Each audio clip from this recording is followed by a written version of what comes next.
Bonjour et bienvenue à vous, Raphaël Antoine. Bonjour Thomas Sacco. Comment être passionnément raisonnable dans une époque qui n'est qu'excès, zèle et même hystérie? C'est tout le pari du magazine. Moi, j'étais pour l'oxymore radicalement mesuré, Oui. et finalement, c'est passionnément raisonnable qui l'a emporté. Oui, nous n'avons pas les manières de nos opinions.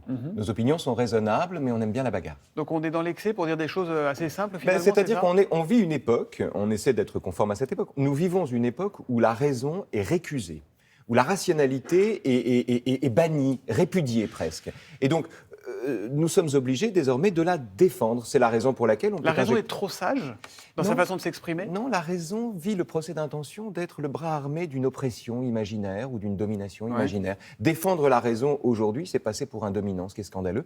Par conséquent, il faut être passionnément raisonnable parce que l'époque l'impose. Pourquoi tout est radical aujourd'hui dans la société? Parce que c'est un des paradoxes de la démocratie, à mon avis en tout cas, c'est que la démocratie libère les individus tout en les enfermant dans un monde sans autre horizon qu'elle-même. Ouais. Nous sommes libres, mais dans un aquarium. Nous n'avons plus d'ennemis suffisamment dangereux pour souder les volontés. Nous n'avons pas d'adversaire qui nous permette de nous définir par rapport à lui. Donc on a besoin de l'inventer. Dans un aquarium, on tourne en rond, ça veut dire quoi? Qu'on s'ennuie? C'est pour On ça qu'on s'ennuie. devient radicaux? On s'ennuie au sens fort du terme, on s'ennuie, et c'est la raison pour laquelle on a tant besoin de nous donner des ennemis ou des moulins à vent. C'est pour ça, par exemple, pour prendre un seul exemple, que la radicalité aujourd'hui se propose de combattre un racisme d'État dans un État où la loi punit le racisme. Ouais. On se donne des moulins à vent parce qu'on n'a pas d'ennemis. En même temps, pour se faire entendre, Raphaël Antoine, il faut déranger aujourd'hui. C'est vieux comme le monde, c'est vieux comme toutes les révolutions. En Guadeloupe, par exemple, on en parlait tout à l'heure avec le ministre des Outre-mer, s'ils ne font pas un peu de barouf, personne ne les entend. Non, une chose est de faire du bruit, ça c'est très important de faire du bruit. Tout autre est de tenir un discours radical, c'est-à-dire de présenter aux gens le sentiment, enfin de leur vendre l'idée qu'on a la solution à la totalité de leurs problèmes. Ça c'est une imposture. Le danger, c'est le discours radical. Que des gens s'expriment et qu'ils s'expriment bruyamment, c'est la démocratie. Vous dénoncez par exemple une radicalité, celle qui transforme, dites-vous, le MeToo, le hashtag MeToo, Oui. en chasse à l'homme. Oui. C'est pas un vieux truc de protection de mâle blanc qui flippe un peu, ça?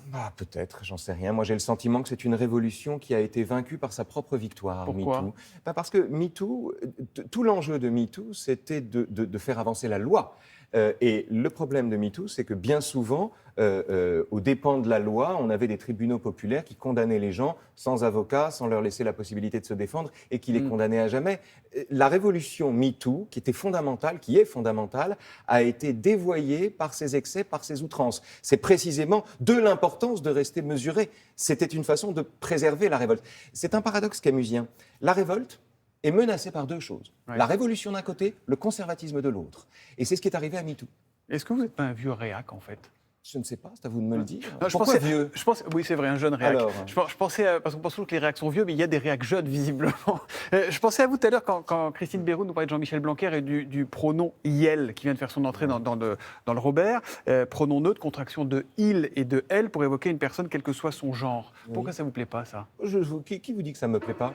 Non, moi, ce qui me gêne dans ce pronom, c'est qu'il fait le contraire de ce qu'il veut faire. Pourquoi? Parce que le « e » est enchâssé entre le « i » et le « elle », c'est-à-dire que le masculin, les deux signes du masculin, i et elle, il, enchasse le « e » en lui donnant le sentiment d'exister. C'est une arnaque complète, ce Donc le pronom. féminin est en prison dans ce Le lien, en fait. féminin est exactement en prison. De la même façon que Vu comme ça, ouais. le E de l'écriture inclusive ou le point médian était une façon d'éloigner la lettre d'un mot tout en considérant qu'on l'a intégré. Donc c'est à mon avis une mauvaise façon de faire. J'aurais préféré le pronom elle, E-L, que je trouvais dont l'ambivalence me paraissait plus adaptée à son objet. On ne peut pas parler de la société, de sa radicalité réac, ça. du moment. Non, c'est pas si réac, mais sans parler des réseaux sociaux sur lesquels vous êtes omniprésent, Raphaël Antoine. Est-ce qu'ils ne sont pas un catalyseur de radicalité, les réseaux sociaux? Les réseaux Par sociaux, nature, par mais essence. oui, parce que la structure même du réseau social flatte en chacun de nous le sentiment de dire la vérité ou le sentiment que on a bien le droit de détenir la vérité puisque la loi nous le permet. Ouais. Et ce sentiment-là, profondément délétère,